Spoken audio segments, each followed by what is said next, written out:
The Hyundai Alcazar and Tata Safari are two very different takes on the three-row SUV. Over the course of this video, we're going to talk about how they compare as three-row SUVs and what makes them just so different.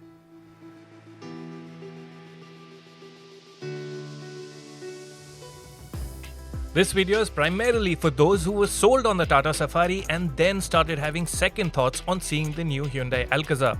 Rest assured, we'll bring the entire three-row SUV gang together, including the MG Hector Plus, once the new Mahindra XUV 700 goes on sale. For now, it's back to regular programming. You've seen the Tata Safari and Hyundai Alcazar in detail already, so I'll focus on the key points of difference. And the one that's most obvious is the difference in size. The Tata Safari, that's a full 160mm longer, 100mm wider and 110mm taller than the Alcazar, will immediately appeal to buyers who like their SUVs big and bold. The higher bonnet line, chunkier tires and upright tail only add to the Tata's road presence. The Alcazar might not have the visual mass of a Safari, but it is quite sizable in its own right and even boasts of the marginally longer wheelbase. The Alcazar also has some show value thanks to the Palisade-like large studded grille, but tail end styling is best described as anonymous.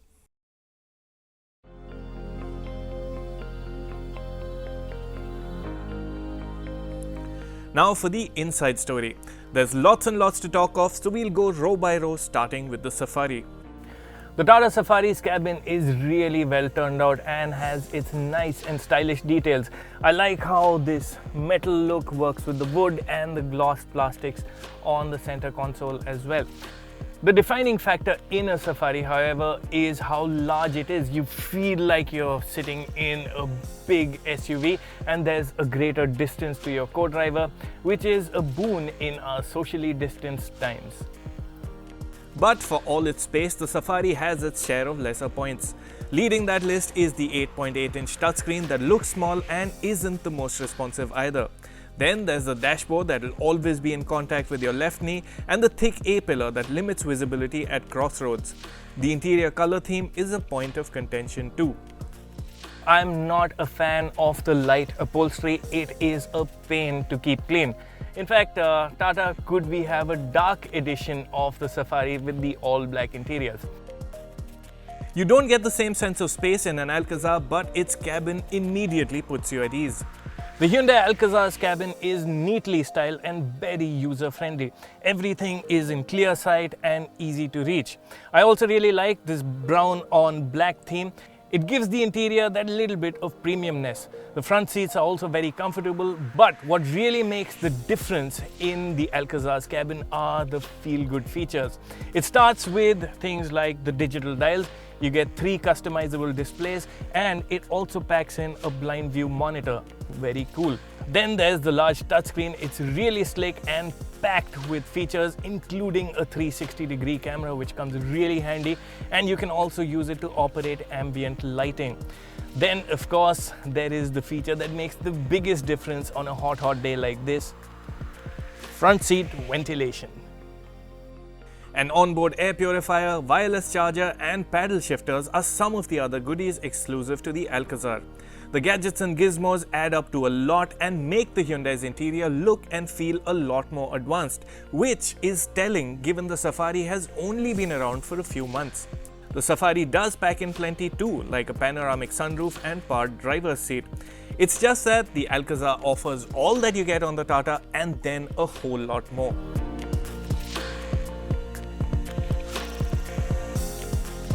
In terms of safety equipment, rear disc brakes are standard on both, while top spec versions of both models get you 6 airbags, ESC and ISOFIX child seat mounts.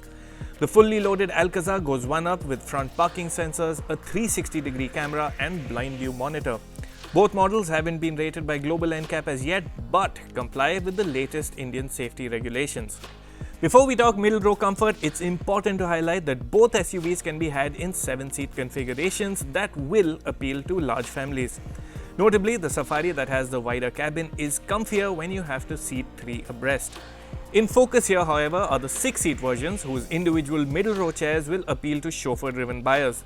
There are some clear differences from the moment you open the rear doors. We'll start with the Alcazar. The Hyundai Alcazar isn't all that high of an SUV, and you also get a footboard, so it's the easier SUV to get into. Now, when you're inside, you like the initial impression.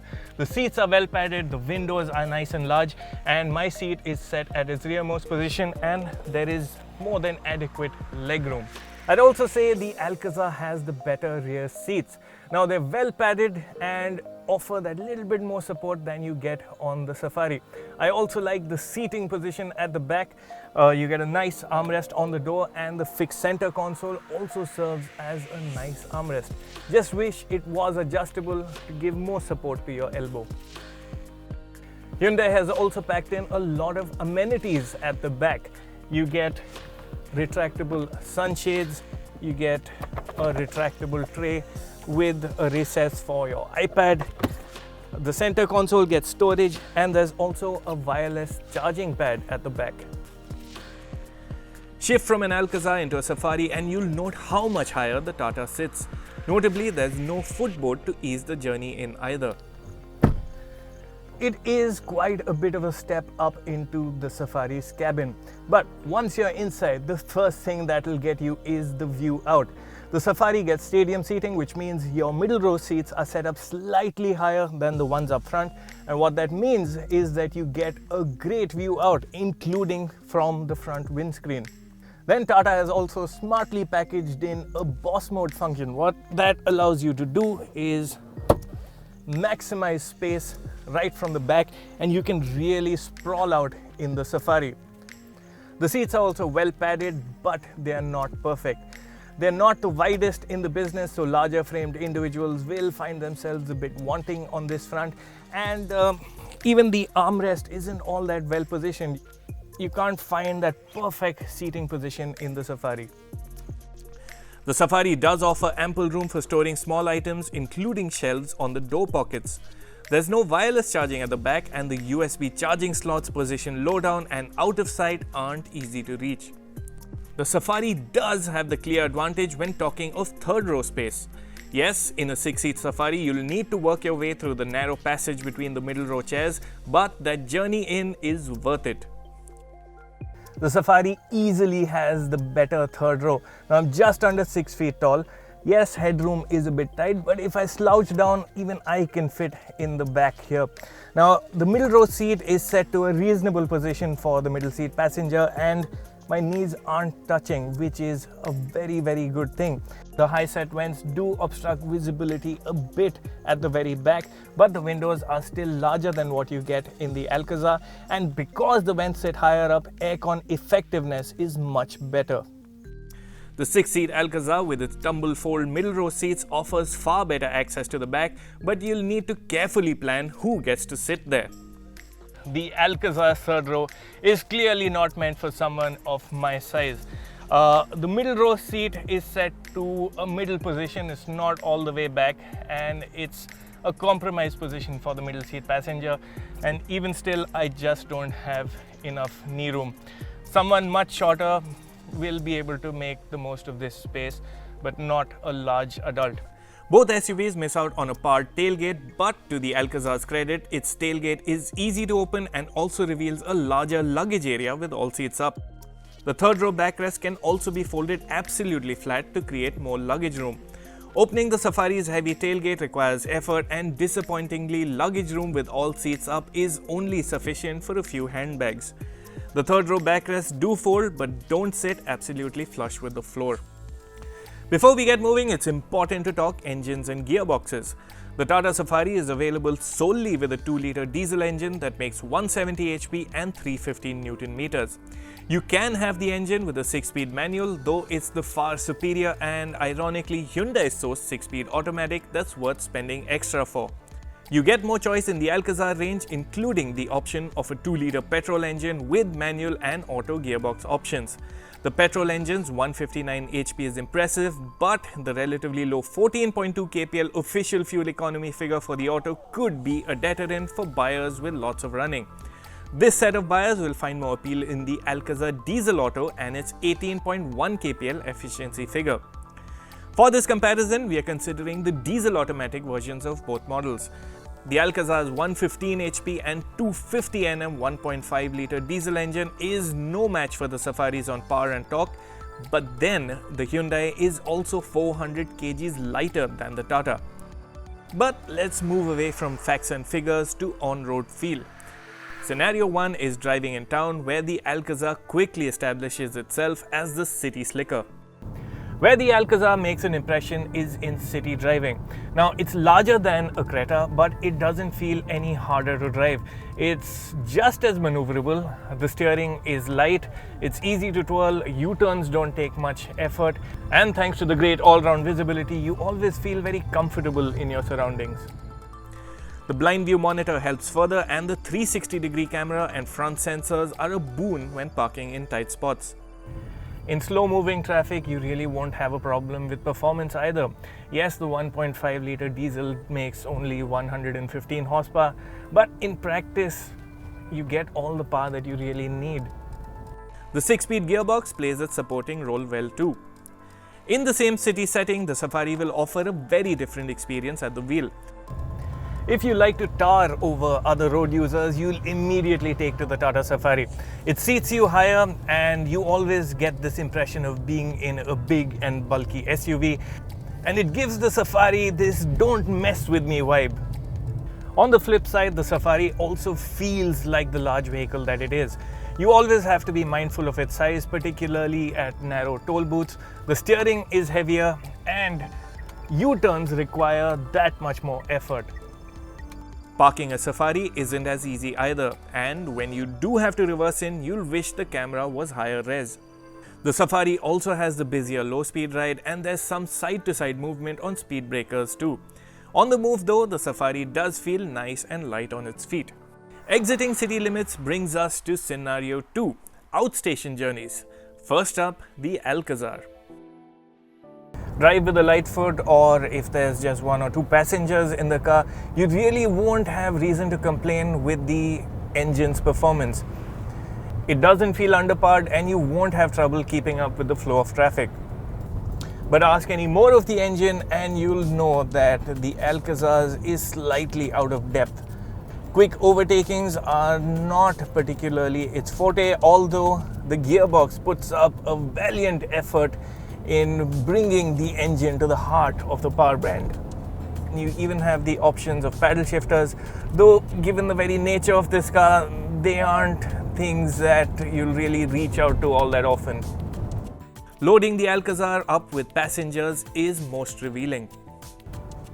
When you do drive with a full load as we did earlier in the day, you will notice that the powertrain has suddenly got a lot more work to do. The engine sounds busier, the gearbox will keep going up and down the gears to keep the engine in the meat of the power band, and the overall sensation that you get is that this is an SUV that's been adapted to be a 6 or 7 seater rather than one that was built to be a 6 or 7 seater. You get the most out of the engine and gearbox in sport mode, and when you are traveling with a full house, maybe you should think of this as fully loaded mode.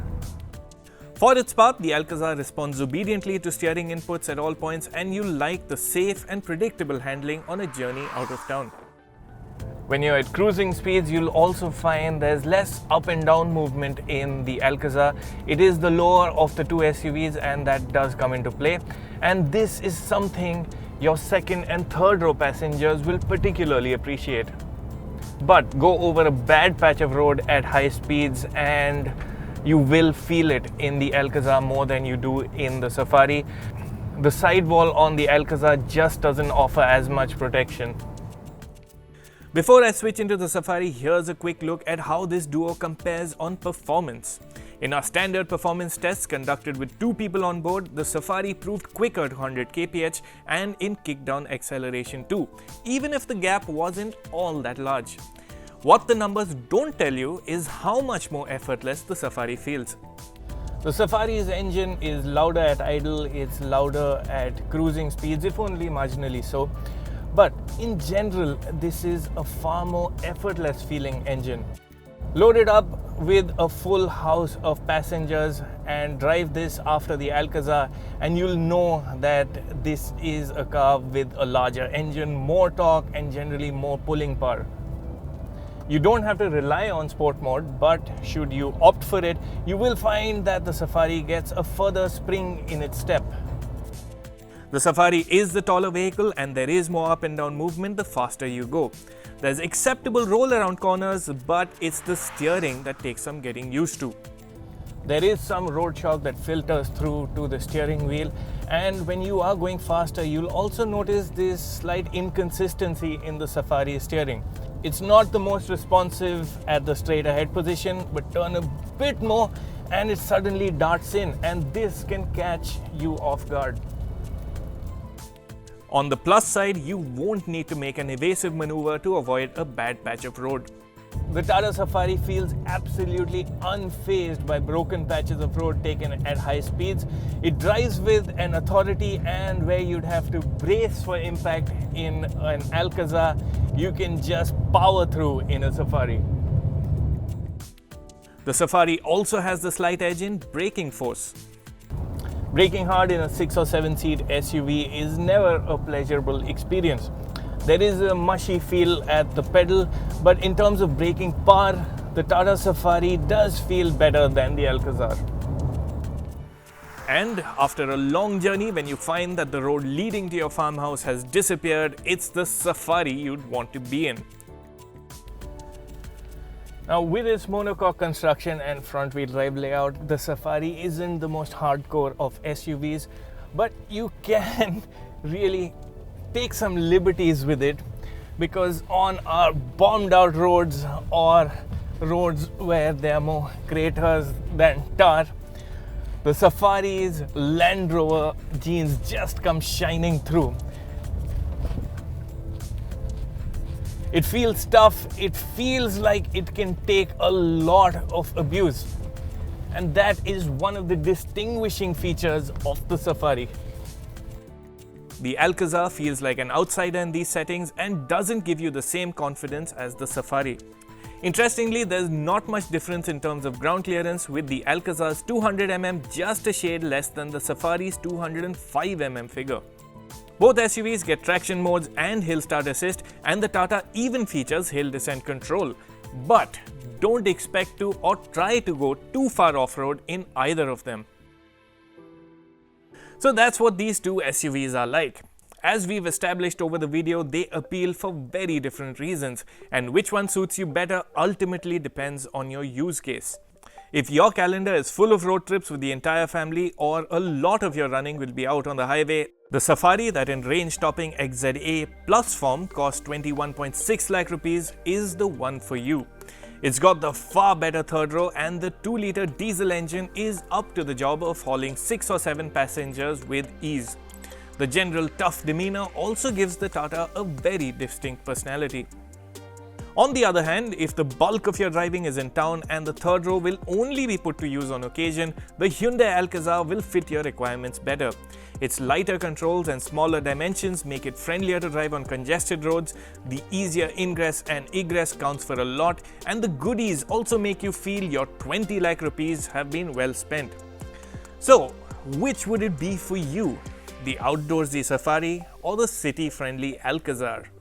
Drop your thoughts in the comment section below, and while you're at it, do like the video, subscribe to the Autocar India channel and hit that bell icon for the latest from us. Ready, steady, go. Drive with the aircon cooling and effectiveness is much better at the very back of the Alcazar. Abbe, off the Safari!